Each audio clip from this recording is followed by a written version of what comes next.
Good morning to all of you and welcome to all of you OCIS PCS YouTube channel. कैसे हैं आप लोग? Hope so सभी अच्छे होंगे, सबकी पढ़ाई बहुत अच्छी चल रही होगी, एक जोश के साथ, पॉजिटिव एनर्जी के साथ। चलिए तो आज हम लोग स्टार्ट करते हैं करंट अफेयर्स। करंट अफेयर्स को स्टार्ट करने से पहले मैं आप लोगों को बता दूं कि आपके एग्जामिनेशन में 40 क्वेश्चंस करीब इस सेक्शन से आते हैं, जिसमें आप अगर 38 क्वेश्चन कर ले जाते हैं तो आप एकदम पॉजिटिव वे में रहें कि आपका प्रीलिम्स हो जाएगा, कहीं कोई रुकने की संभावना नहीं है। विदाउट एनी डाउट आपकी प्रीलिम्स क्वालिफाई हो जाएगी, लेकिन इसके लिए आपको एवरीडे 40 मिनट से लेकर 1 आवर इस सेक्शन के पीछे आपको टाइम देनी होगी। इससे क्या होता है, एग्जामिनेशन के समय जो आप एक बहुत मोटी मोटी जो ग्रंथों का यूज करते हैं उसकी आवश्यकता नहीं पड़ेगी आपका, क्योंकि डेली आप रिवाइज कर रहे हैं तो वो चीज़ आपके लिए काफ़ी आसान हो जाएगा। क्योंकि ये क्या है, एक अथाह समुद्र जैसा है ना, जिसमें काफ़ी कुछ चीज़ें हैं आपको पढ़ने के लिए। तो इसके लिए आपको एवरीडे आप प्रैक्टिस करें, आपका करंट सेक्शन काफ़ी मजबूत हो जाएगा, स्ट्रांग हो जाएगा, फिर कहीं रटने की आवश्यकता नहीं होगी। जो भी कुछ एक्सरसाइज हुए हैं, कहीं कुछ तो चक्रवात आया है तो एक कोरिलेट करते चले जाएं कि इससे पहले कौन सा चक्रवात आया था, या कहीं के कुछ फेमस एक चक्रवात होते हैं, कॉमन होते हैं कि यहाँ पे उसको इस नाम से जाना जाता है। तो इस तरीके से, या कोई एक्सरसाइज है अभी यहाँ हुआ है कुछ एक्सरसाइज, लास्ट टाइम कहाँ हुआ था, तो ऐसे कैसे कोरिलेट करके पढ़ेंगे तो आपको याद हो जाएगा। और लिखने की प्रैक्टिस आप एवरीडे करें, जितनी आप लिखने की प्रैक्टिस करेंगे उससे आपका क्या होगा, मीन्स अगर क्वालिफाई होती है तो उसमें कहीं ना कहीं बच्चों की क्या होती है, लिखने की प्रैक्टिस होती है। वो बच्चे एवरीडे लिखने का काम जरूर करते हैं और वही क्या होते हैं, फाइनल सिलेक्शन भी पाते हैं। ओके, तो इसका ध्यान जरूर रखिए कि जितना आप पढ़ाई करते हैं उससे कहीं ज़्यादा आप लिखने की आदत को डालिए। विदाउट पेपर और पेन पढ़ाई की कोई ऐसी नहीं है कि आप बिना पेपर और बिना पेन के अगर आप पढ़ाई करते हैं तो वो कहीं ना कहीं गलत डायरेक्शन हो जाता है। तो इसलिए हमेशा किसी भी चीज़ के लिए एक पेन और पेपर हमेशा यूज किया करें। ओके, तो चलिए आज स्टार्ट करते हैं, देख लेते हैं हमारे पास देश दुनिया के कौन कौन से मुद्दे हैं, और फिर इसके साथ फिर कुछ लास्ट में हम कुछ क्वेश्चंस वगैरह भी करते हुए चलेंगे। तो स्टार्ट करें, देखते हैं फर्स्ट मुद्दा क्या है हमारे पास।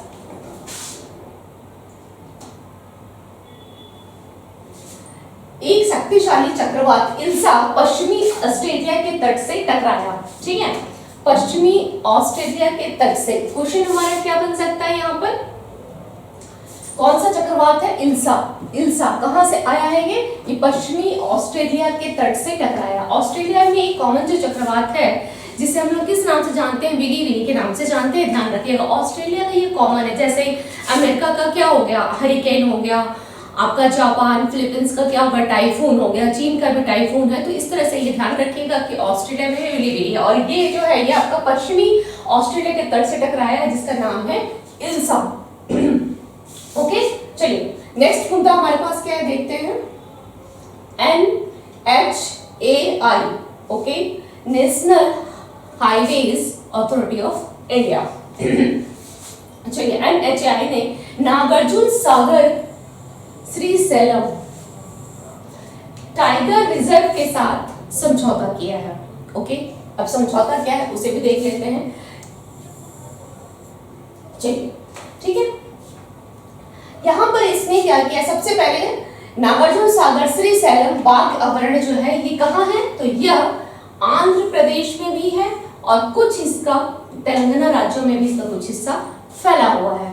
नागार्जुन सागर श्रीशैलम बाघ अभयारण्य कहाँ कहाँ है, आंध्रा में भी है और कुछ तेलंगाना राज्यों में भी फैला हुआ है। ओके, अब इसमें नेक्स्ट हमें देखना क्या है कि समझौता हुआ है, समझौता किया गया है। तो क्या है समझौता, इसका समझौते क्यों किया गया है, टाइगर रिजर्व के प्रवेश बिंदुओं पर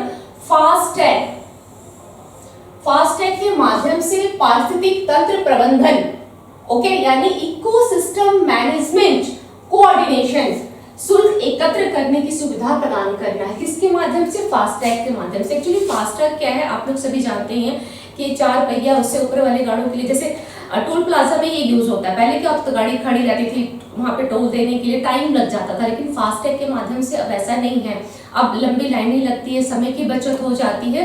एक्चुअली फास्टैग में क्या होता है कि रेडियो फ्रीक्वेंसी आइडेंटिफिकेशन होता है, इसके माध्यम से ये काम करता है। ओके, और ये 4 पहिया या उससे जो बड़ी गाड़ियां हैं उसके लिए इसका यूज किया जाता है। इवन ये अनिवार्य भी हो गया है, फास्टैग जो है ये अनिवार्य कर दिया गया है, ठीक है। तो यहाँ पे भी अगर फास्टैग का यूज किया, आप देख ही रहे हैं एक इमेज में कि हाँ यहाँ पे टोल प्लाजा और यहाँ पर इस तरह से जो गाड़ियाँ जा रही है, तो यहाँ पे फास्टैग का जो यूज किया गया है, इससे क्या होगा कि अब यहाँ पर भी यूज करने से जो पारिस्थितिक तंत्र है प्रबंधन समन्वय शुल्क एकत्र करने के लिए सुविधा प्रदान करेगा। ओके, तो ये ध्यान रखिएगा, इसका उद्देश्य क्या है, टाइगर रिजर्व के प्रवेश बिंदु पे जैसे ही वो टाइगर जो प्रोजेक्ट जहाँ से स्टार्ट होता है वो, तो वहां पर आपका ये फास्टैग को यूज किया जा रहा है, वहां फास्टैग लगा दिया गया है, ठीक है। चलिए, ताकि वहां पे भी क्या हुआ, टैक्स को वसूला जा सके, ठीक है। अब यहाँ पर एक चीज ये बताएं कि जो टाइगर रिजर्व है, मैंने आपसे कहा था कि टोटल कितने टाइगर रिजर्व है, टोटल कितने हैं, 54 हैं। सबसे जो लेटेस्ट है वो कौन सा है, रानीपुर है। ओके, सबसे लेटेस्ट टोटल 54 है टाइगर रिजर्व। कितने हैं टाइगर रिजर्व, कितने हैं, टाइगर प्रोजेक्ट चल रहा है, कितने हैं, 54।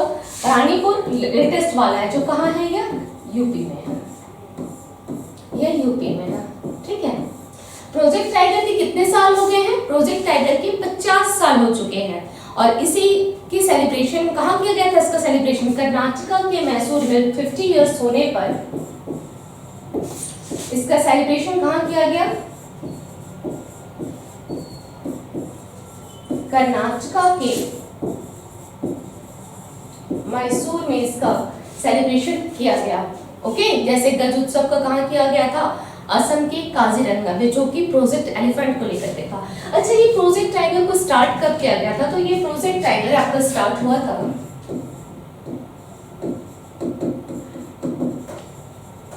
थोड़ा डेट वाइज याद रखिएगा, 1 अप्रैल 1973। ओके, डेट वाइज आपको ध्यान रखना है। टोटल कितने हैं, टोटल 54 है। रामसर साइट्स कितने हैं, 75 है। नेशनल पार्क कितने हैं, 106 है। ये सभी मैं क्लास में आप लोगों को पहले भी बताई हूँ, और अभी जब भी एसएस से रिलेटेड कुछ मुद्दा आता है तो मैं आप लोगों को ये बताते हुए चलती हूँ। ओके, चलिए, ठीक है। अब हम देख लेते हैं कि नेक्स्ट मुद्दा क्या है हमारे पास। एससीओ के सदस्य देशों के मिलेट्स फूड फेस्टिवल का मुंबई में उद्घाटन किया गया। एससीओ के सदस्य देश, तो एससीओ के सदस्य देश है कितने सदस्य देश है एससीओ में कितने हैं, इसमें टोटल 8 सदस्य देश है, 8 है। कौन कौन से है, भारत है, रूस है, चीन है। ओके, उसके बाद Kazakhstan, Kyrgyzstan, Tajikistan, Uzbekistan, Pakistan, ये ध्यान रखिएगा, ये 5 स्थान आप याद रखिएगा। और 3 कौन से हो गए, भारत, रूस और चीन। भारत इसका सदस्य कब बना है, इसका गठन कब हुआ था, 2001 में। भारत इसका सदस्य कब बना है, 2017 में, ठीक है। भारत इसका सदस्य कब बना, 2017 में। और जब भारत बना था तो उस समय में इसके साथ पाकिस्तान भी था, पाकिस्तान भी इसी के साथ था, ठीक है। हालांकि हमारे लिए इंपॉर्टेंट नहीं है, क्योंकि हम लोग के एग्जामिनेशन में पाकिस्तान को लेकर नहीं पूछेगा। इसके साथ बस ध्यान रखिए कि भारत और पाकिस्तान दोनों इसके सदस्य बने थे 2017 में। और इसमें टोटल कितने कंट्रीज हैं, टोटल 8 कंट्रीज आते हैं। इसका गठन कब किया गया था, 2001 में। ओके जी, ये तो हो गई एससीओ के बारे में। सदस्य देश इसके 8 हो गए। इसने क्या किया, मिलेट्स फूड फेस्टिवल का कहाँ पर उद्घाटन किया गया, मिलेट्स फूड फेस्टिवल का, तो यह उद्घाटन हुआ है। क्वेश्चन आपसे पूछ सकता है कि एससीओ के सदस्य देशों के मिलेट्स फूड फेस्टिवल का उद्घाटन कहाँ किया गया है, तो क्या होगा, मुंबई में किया गया है। Okay, clear. चलिए नेक्स्ट मुद्दा देख लेते हैं, क्या है हमारे पास।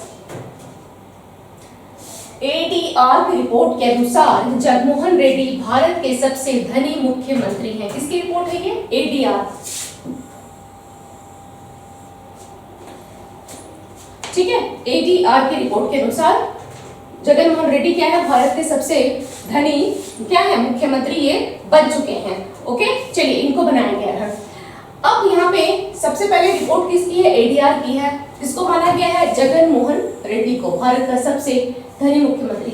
अब सेकंड कौन है, सेकंड पोजीशन पे कौन है, तो इमेज के साथ याद रखना बहुत आसान होगा। आप इसको इस तरीके से याद रख सकते हैं, इसके लिए कहीं कोई परेशानी नहीं आएगी। इसलिए मैं इमेज भी साथ में दे देती हूँ, ताकि आपको चीजें क्या होगी, इमेज के साथ दिमाग में थोड़ा बैठ जाता है। बहुत बार ऐसा होता है करंट में कि हम सभी चीजों को रट नहीं सकते हैं। कुछ चीजें ऐसी होती है कि एक नजर में हमने देख लिया, अच्छा चलो हमने देख लिया, और एग्जाम में क्वेश्चंस देखने के बाद क्लिक कर जाता है कि अच्छा उसका आंसर ये होगा। तो ये भी एक तरीका है, इसको ध्यान में रखें। इमेज देख करके भी चीजों को याद रखा जा सकता है। रिचेस्ट पर्सन देखते हैं कौन है, तो क्या है, जगमोहन रेड्डी। कहाँ के हैं ये? आंध्रा के, है ना, आंध्रा के। चलिए फर्स्ट पोजीशन पे। सेकंड पोजीशन में कौन है? प्रेमा खांडू। कहाँ के सीएम है ये? अरुणाचल प्रदेश के, अरुणाचल प्रदेश के। ओके, एंड थर्ड में कहाँ? नवीन पटनायक। कहाँ के हैं? उड़ीसा के हैं। तो ये ध्यान रखिएगा, नवीन पटनायक। तीन नाम रिचेस्ट कौन कौन है? सबसे धनी मुख्यमंत्री में सबसे धनी है जगनमोहन रेड्डी, आंध्र प्रदेश के सीएम। कितनी संपत्ति है? 510 करोड़, 163 करोड़ एंड 63। बहुत आसान याद रखना, 510 करोड़ आपके आंध्र के हो गए, 163 करोड़ पेमा खांडू कहाँ के होते हैं? अरुणाचल प्रदेश के। नवीन पटनायक ओनली 163 एंड 63, याद रहेगा। चलिए ठीक है। अब यहाँ पे बोला गया है कि सबसे प्योर, अगर प्योरेस्ट देखा जाए तो किसमें है? ममता बनर्जी की। कहाँ की वो? सबको पता है, पश्चिम बंगाल की सीएम है ना। तो इनका कितना है? 15 लाख है। ओके, सबसे प्योरेस्ट इनका है। और इसके साथ एक ध्यान रखिएगा कि अभी सिंगल महिलाएं के ही सीएम भी है। तो क्या ये सबको पता ही है, याद रखने की आवश्यकता नहीं है। सेकंड में कौन है? पिनराई विजयन केरला के हैं एंड मनोहर लाल खट्टर हरियाणा के। तो ये 3 नाम इधर और 3 नाम इधर, रिचेस्ट एंड पुअरेस्ट, दोनों ध्यान रखिएगा। ओके, सबसे धनी कौन से और सबसे गरीब कौन से हैं, इमेज के साथ बहुत आसानी से याद रह जाएगा। ओके, ममता बनर्जी, पिनराई विजयन, मनोहर लाल खट्टर। चलिए नेक्स्ट इमेज देख लेते हैं क्या है। चलिए हो गया। हिमाचल प्रदेश ने 15 अप्रैल को अपने गठन की 75th वर्षगांठ मनाई है। किसने मनाया है? हिमाचल प्रदेश ने, हिमाचल प्रदेश ने। सुखाश्रय योजना किससे रिलेवेंट है? हिमाचल प्रदेश के। कौन सी योजना है? सुखाश्रय। विधेयक इसने ही पारित किया था ना, भी सुखाश्रय विधेयक पारित किया था, सुखाश्रय। संजीवनी, संजीवनी, ओके, संजीवनी। अभी इन्होंने संजीवनी जो बच्चों के लिए था वो भी हिमाचल प्रदेश की है, हिमाचल की। और क्या है? कांगड़ा चाय।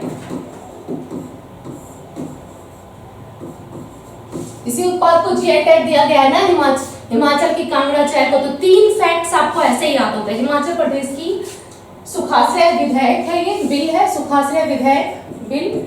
दूसरा है संजीवनी, जो पोर्टल को लॉन्च किया गया है। ओके, संजीवनी ये हो गया। और तीसरा है कांगड़ा चाय को जीआई टैग दिया गया है।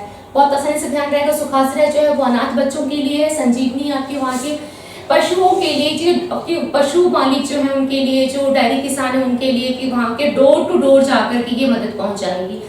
मैंने आपको बताया था जिस तरह से कोरोना काल में संजीवनी जो चलाई गई थी, कहाँ के लिए थी? हरियाणा के लिए थी। वहाँ पे कोरोना पेशेंट्स के लिए था, ठीक है, कि घर में रहकर के ऐसा होगा, उनको अपने खुद में, क्योंकि मैं बताई थी वहाँ अस्पताल में बेड वगैरह की संख्या कम थी, तो घर में ही अपने किस तरह से अच्छी प्रबंध कर सकते हैं, तो घरों के लिए था। लेकिन यहाँ पर ये जो संजीवनी आप देख रहे हैं ये पशुओं से रिलेटेड है, और हिमाचल की सुखाश्रय आपके अनाथ बच्चों के लिए है, और कांगड़ा चाय को जीआई टैग दिया गया है। चलिए तो देखते हैं यहाँ पे क्या हुआ है। तो इसने क्या किया है? 15 अप्रैल को अपने गठन की 75th जो है वर्षगांठ इसने मनाई, यानी पूरे 75 साल हो चुके हैं, ठीक है। ये कब अस्तित्व में आया था? 15 अप्रैल 1948 को ये क्या हुआ था? अस्तित्व में आया था। 1 नवंबर 1956 को इसे केंद्र शासित प्रदेश घोषित किया गया था। कब? 1 अप्रैल 1956 को इसे यूनियन टेरिटरी घोषित किया गया था। ओके, 48 में अस्तित्व में आया था, ठीक है। अब अगला देख लेते हैं क्या हुआ इसके साथ। 1966 में पंजाब के पर्वतीय इलाके भी हिमाचल प्रदेश में शामिल थे। 66 में पंजाब के कुछ थे, उसको भी शामिल किया गया। तो अब फाइनली इसे एक पूर्ण राज्य का दर्जा कब दिया गया?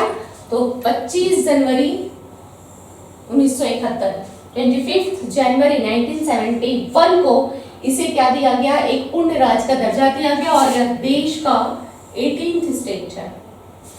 ये क्वेश्चन, इससे रिलेवेंट क्वेश्चन आपके पॉलिटी सेक्शन में आ सकते हैं, ठीक है।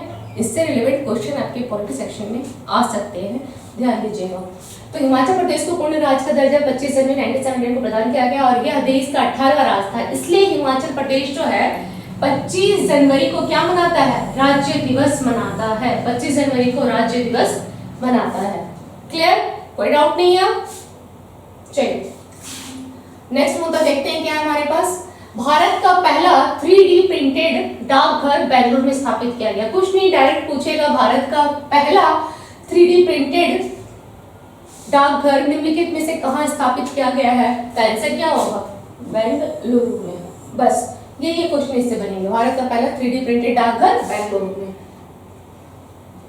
श्रीलंका के ऋण समन्वय के लिए भारत, जापान और फ्रांस द्वारा एक साझा मंच की घोषणा की गई है। तो श्रीलंका के लिए जो मंच की घोषणा की गई है, उस साझा मंच में कौन कौन शामिल है? भारत है, जापान है और फ्रांस है। कौन कौन है? भारत, जापान और फ्रांस। ओके, इनके द्वारा एक साझा मंच की, क्योंकि श्रीलंका एक्चुअली क्या होता है, यहाँ पर भी एक इनका बना हुआ है कि नहीं, अगर कोई इनको सपोर्ट करती है, लाइक वर्ल्ड बैंक अगर हो गया या IMF भी देती है, तो वो क्या करती है कि सभी देशों के लिए क्या है, एक अपना नियम बनाया गया है। तो श्रीलंका के ऊपर ऑलरेडी कर्ज बहुत ज्यादा हो चुका है। G20 भी देती है तो किसको देती है? निम्न आय वाले को देती है, और ये मध्यम आय में आता है, तो वो भी इससे मदद नहीं कर सकते। तो लोगों ने कहा कि नहीं, अब हम साझा मंच करके क्या करेंगे, श्रीलंका को हम लोन प्रोवाइड करवाएंगे। तो श्रीलंका के साथ जो क्या है, कौन कौन उसमें शामिल है? भारत है, जापान है और फ्रांस है। ओके, अमेरिका और फिलीपींस ने संयुक्त अभ्यास को शुरू किया। किसने किया है? अमेरिका और फिलीपींस ने अभ्यास को शुरू किया, और उस अभ्यास का नाम क्या दिया गया? उस अभ्यास का नाम दिया गया है बालिकातन। उसको क्या कहा जाता है? बालिकातन कहा जाता है। ओके, बालिकातन। बालिकातन क्या होता है? कंधे से कंधा मिलाने के लिए एक तागालोग शब्द है। ठीक है, कंधे से कंधा मिलाना तागालोग एक शब्द है, इसको बालिकातन कहा जाता है। किसके बीच में है? अमेरिका और फिलीपींस के बीच में। ठीक है, किसके बीच में? यहीं पे लिख देती हूँ, बालिकातन। ओके, यहाँ पे भी आप लिख सकते हैं संयुक्त सैन्याभ्यास बालिकातन।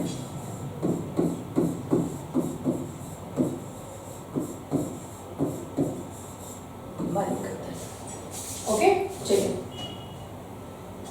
नेक्स्ट देख लेते हैं कौन सा मुद्दा हमारे पास है। कतर और बहरीन ने अपने राजनयिक संबंधों को फिर से शुरू करने की घोषणा की। किसने शुरू?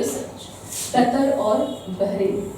बस इसमें इतना, ज्यादा से कुछ क्वेश्चन नहीं बनेगी। राजनयिक संबंध कौन शुरू कर रहा है? कतर और बहरीन।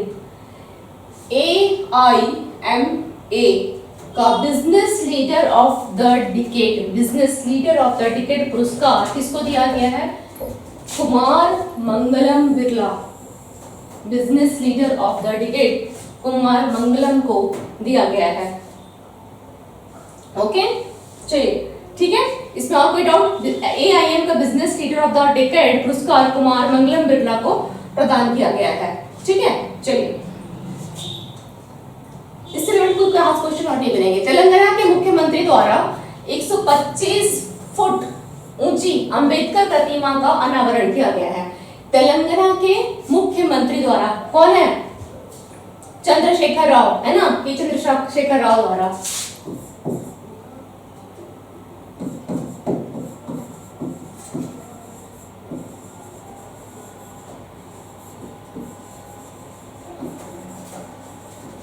राव द्वारा 125 फुट ऊंची अंबेडकर प्रतिमा का अनावरण किया गया। कितना? 125 फुट ऊंची अंबेडकर प्रतिमा। ठीक है, चलिए अब इसके साथ थोड़ा सा चीजों को और देख लेते हैं कि इन्होंने इसके साथ क्या हुआ है तेलंगाना में, कि अनुसूचित जाति के लोगों के उत्थान के लिए, यानी SC उत्थान के लिए 16 अगस्त 2021 को तेलंगाना दलित बंधु योजना भी शुरू की गई है। ठीक है, इसका ध्यान रखिएगा। तेलंगाना दलित बंधु योजना कब स्टार्ट हुई है? 16 अगस्त 2021 को, 16 अगस्त 2021 को।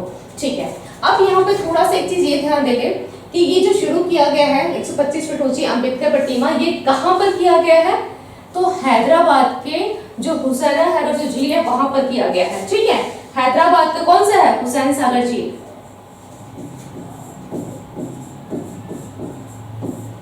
हैदराबाद के हुसैन सागर झील कहां पर है? ये हैदराबाद।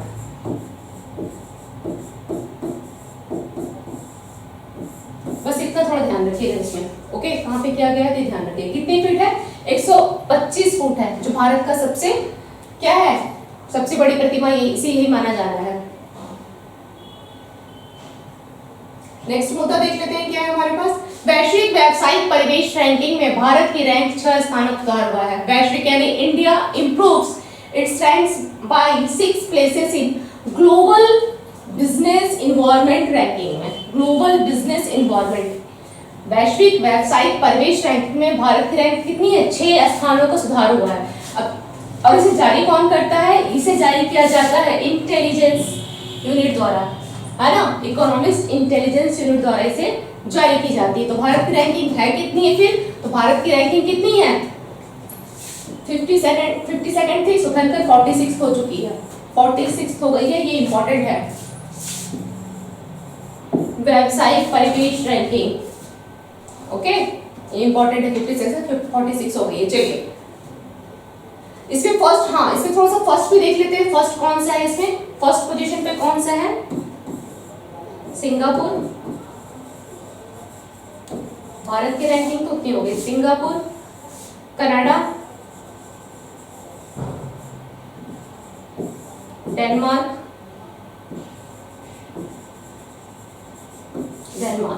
एंड इंडिया की रैंकिंग 46। ध्यान रखिएगा, ओके। चलिए अब हम लोग देख लेते हैं आज के सवाल क्या क्या है। कजाकिस्तान के अस्ताना में आयोजित, कहां पर? कजाकिस्तान के अस्ताना में आयोजित एशियाई कुश्ती चैंपियनशिप में भारतीय महिला पहलवानों ने कितने पदक जीते हैं? तो कितने पदक जीते हैं?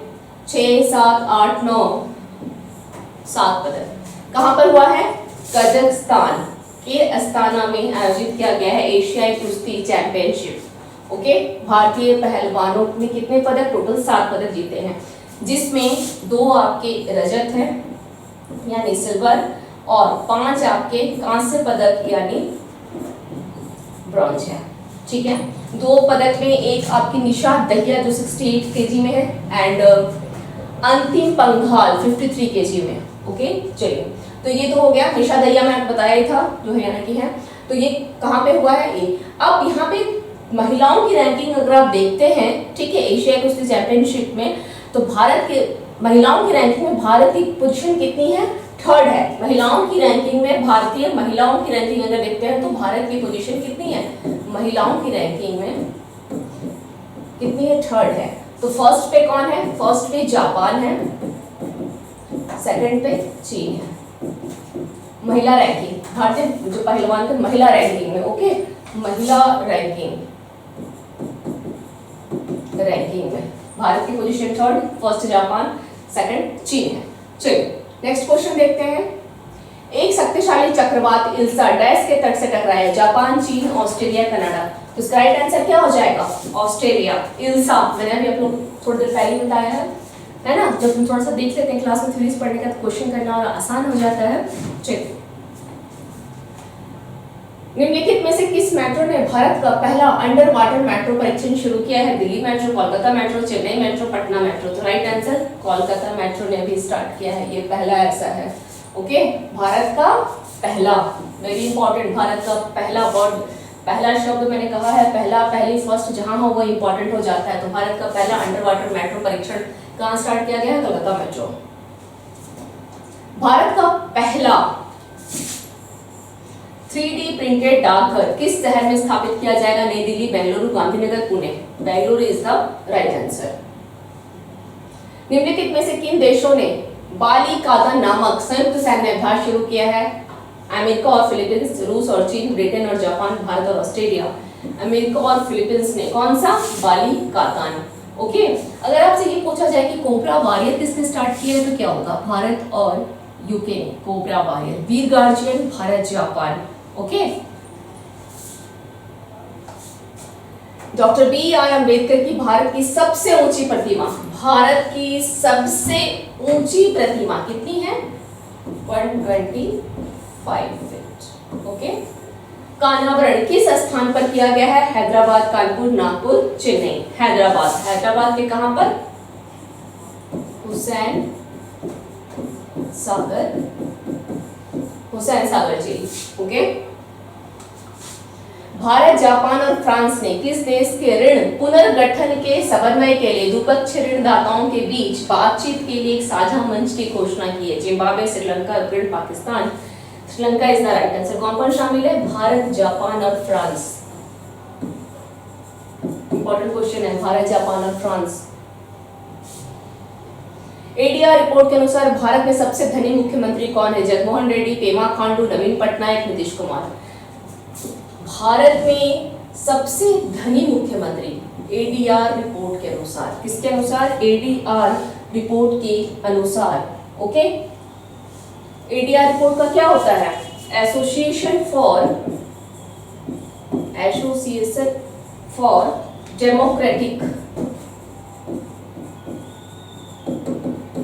रिफॉर्म्स। ऐसे इतना लंबा पूछेगा नहीं, बस आपके नॉलेज के लिए है। ओके, या फिर कभी क्वेश्चन में हो सकता है इस तरह से दे दे, लेकिन आपके नॉलेज के लिए बता दे रही हूँ। Association for democratic reforms. Okay, ADR report का अनुसार भारत का सबसे धनी मुख्यमंत्री कौन है? तो जगनमोहन रेड्डी तो धनी है। और सेकंड में कौन है? सेकंड में कौन है? पेमा खांडू। ये फर्स्ट पोजीशन पे है, ये सेकंड पोजीशन पे है और ये थर्ड पोजीशन पे। ओके, चलिए। केंद्रीय पर्यटन राज्य मंत्री श्रीपद नाइक ने एससीओ के सदस्य देशों के ब्लिट्स फूड फेस्टिवल का उद्घाटन कहाँ किया है? चेन्नई, मुंबई, कोच्चि, लखनऊ। कहाँ किया गया है? मुंबई। एक चीज और याद रखिएगा कि एससीओ की जो अध्यक्षता है 2023 की कौन कर रहा है? तो वो भारत कर रहा है। इसकी अध्यक्षता भी भारत कर रहा है।